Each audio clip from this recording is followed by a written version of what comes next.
बिस्मिल्लाहिर्रहमानिर्रहीम। अस्सलाम वालेकुम स्टूडेंट्स। अच्छा जी, लास्ट हमने 4.9 तक डिस्कशन कर ली थी।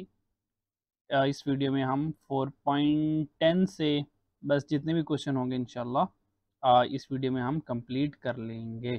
ठीक है, 4.10 डिस्कस करते हैं। 4.10 डिस्कस करने से बता दूं, ये जो 4.10 है ये सेम क्वेश्चन है जो हमने ये डिस्कस किया था 4.5। ठीक है, 4.5 और ये 4.10 सेम क्वेश्चन है जिसमें हमारा आंसर ये आया था 3,750,000। ठीक है, 3.75 मिलियन ये हमारा आंसर आया था और ये सारा क्वेश्चन में डिस्कस किया था। तो 4.10 सेम क्वेश्चन है। ठीक है जी, तो 4.10 तो मिनटों में सॉल्व हो गया। ठीक है जी, ये तो सेम क्वेश्चन है, रिपीट हो रहा है। अच्छा जी, नेक्स्ट 4.11 को देख लेते हैं। अब 4.11 में ग्राफ बना हुआ है और ग्राफ से हमने क्या करना है, कंस्ट्रेंट को आइडेंटिफाई करना है। ये बिल्कुल सेम क्वेश्चन है जो हमने ये वाला क्वेश्चन सॉल्व किया था, ये वाला 4.9 वाला। ठीक है, तो बिल्कुल इसी स्ट्रैटेजी से हम क्या करेंगे, 4.11 सॉल्व करेंगे। ठीक है, तो सबसे पहले आपको पता है आसान आसान काम। तो सबसे पहले आसान लाइन ये मुझे मिल गई। ठीक है, x इज इक्वल टू 4, तो मैं इसको दिखूंगा x इक्वल टू 4 किस किस के पास है। तो x क्योंकि शेडेड रीजन ना ये वाला है, शेडेड रीजन ये वाला है। ठीक है, अगर ये टूवर्ड्स ओरिजिन है इसका मतलब सारे के सारे लेस देन के साथ मुझे मिलेंगे। तो सारे के सारे जो मुझे ढूंढने हैं वो लेस देन के साथ ढूंढने हैं। ठीक है, तो x less than equal to 4 ये वाला भी सही है। इसके पास भी x less than equal to 4 है, ये भी सही।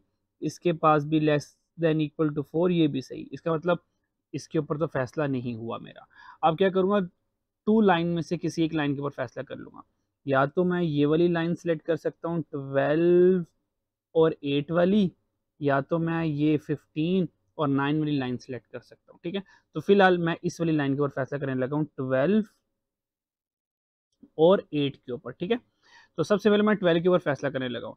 ये 12 है, इसका कोऑर्डिनेट क्या है, यहाँ पे x 12 है और y 0 है। तो मैं इसको चेक करूंगा अल्फा बीटा और चार्ली में। ठीक है, चलें जी, लेट्स स्टार्ट।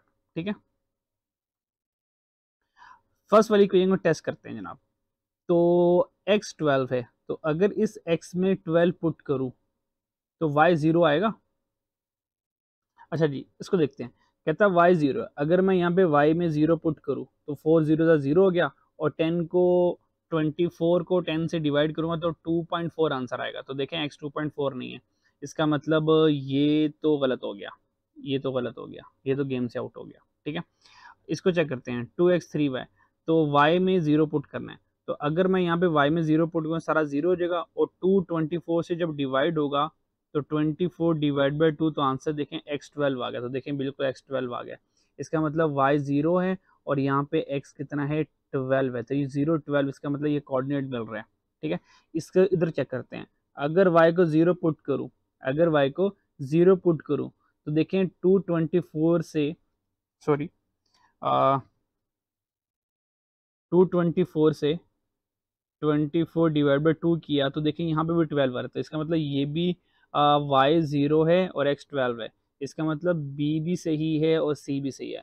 लेकिन एक हमें फ़ायदा हो गया, क्योंकि टूवर्ड्स ओरिजिन शेड है तो आंसर जो आएगा इसका ये लेस देन इक्वल के साथ आएगा। और यहाँ पे चेक करें, ये तो ग्रेटर देन इक्वल है, इसका मतलब ये गलत हो गया। तो देखो, अल्फ़ा वाला भी गलत हो गया, चार्ली वाला भी गलत हो गया, और ये भी चेक करें ग्रेटर के साथ है तो ये भी गलत हो गया। इसका मतलब फिर यही सही हुआ।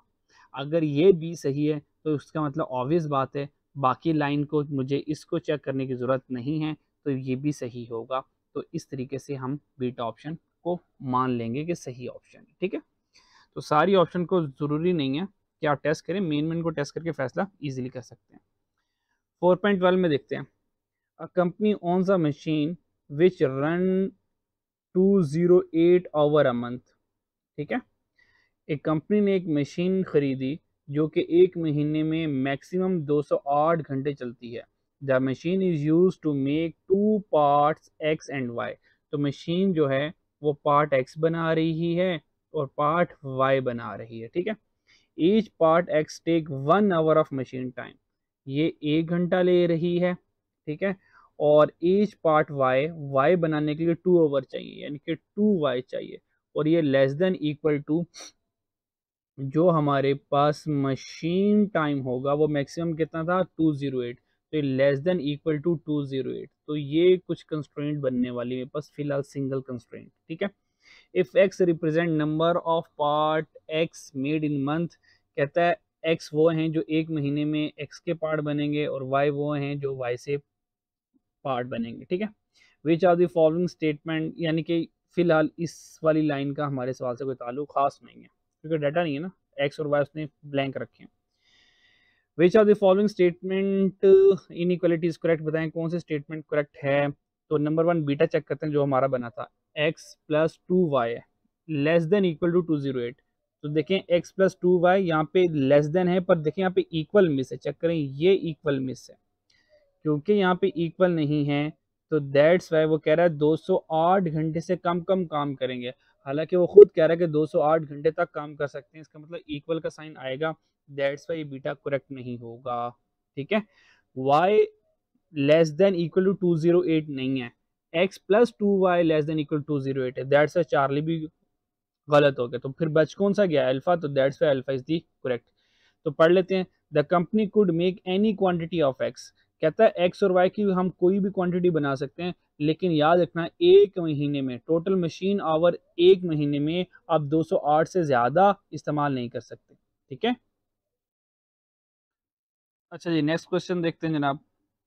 4.13 4.13 में हमने जब रिक्वायरमेंट पढ़ी, which of the following relationship represent maximum contribution, इसका मतलब मुझे कंट्रीब्यूशन सिर्फ देखना है, तो कंट्रीब्यूशन चेक करें, a company make and sell two product X Y, the contribution per unit, तो देखें पहली लाइन पे कंट्रीब्यूशन मिल गया, वो कितना है 250 एक्स के लिए है और 375 वाई के लिए, तो ये कंट्रीब्यूशन बन गया 250 एक्स प्लस 375 वाई, तो ये 250 एक्स प्लस 375 वाई, ये कंट्रीब्यूशन अल्फा में मेरा बन गया। ठीक है, अच्छा जी 4.14 देखते हैं, which are the following is correct, तो x equal to 4, y is equal to 3, y is equal to X by 2, बताएं इनमें से कौन सी डायग्राम के ये सारे के सारे इक्वेशंस हैं। ठीक है, तो सबसे पहले आपको पता है हमेशा आसान से शुरू करते हैं, x इक्वल टू 4, ये x इक्वल टू 4 इसका मतलब ये भी सही है, x इक्वल टू 4 यही से ये भी सही है, ये x इक्वल टू 2 के बाद 4 है तो ये भी सही है, तो ये वाली डायग्राम गलत हो गई, ये सीरीज से गलत हो गई, इसको गेम से आउट कर देते हैं। अब अल्फा चार्ली डेल्टा के में मुकाबला होगा, y3 है।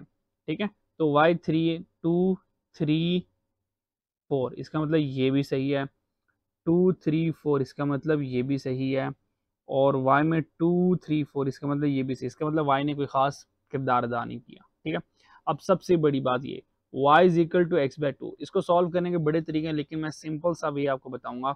इसका मतलब अगर मैं इसकी स्लोप की बात करूं तो इसकी स्लोप ये है y is equal to 1/2x, इसका मतलब इसकी जो स्लोप है पॉजिटिव है, और आपको पता है अगर पॉजिटिव स्लोप हो तो हमेशा जो कर्व बनता है वो अपवर्ड बनता है।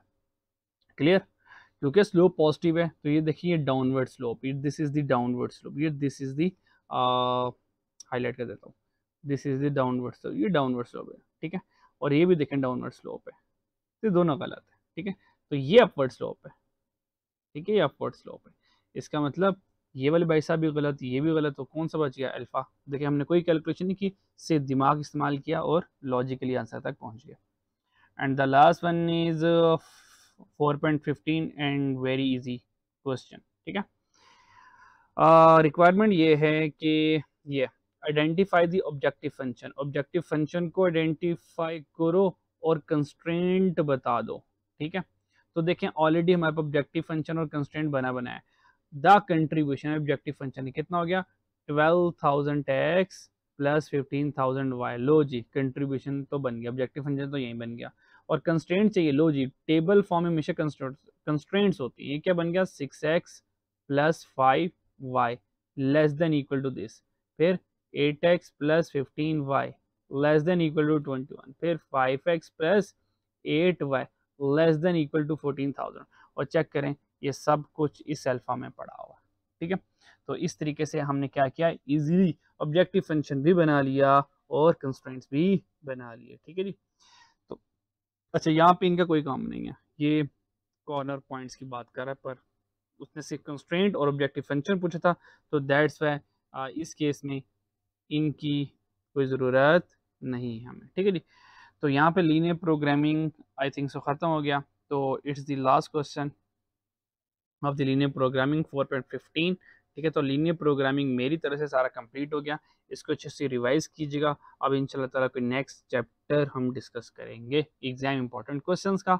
अपना बहुत ख्याल रखिएगा, इसको अच्छे से पढ़िएगा और एग्ज़ाम में कामयाब होइएगा इंशाल्लाह, ठीक है। और जब आपका रिज़ल्ट पास वाला आ जाए तो मुझसे ज़रूर शेयर कीजिएगा, ठीक है। दुआ में याद रखिएगा मुझे। अल्लाह हाफ़िज़। अच्छा, और एक और बात, अगर इसके अलावा आपने इंपॉर्टेंट क्वेश्चन में से कुछ और डिस्कशन मुझसे करवानी हो तो मुझे बता दीजिएगा कमेंट्स में, तो इंशाल्लाह ताला I will consider it. Okay, अल्लाह हाफिज़।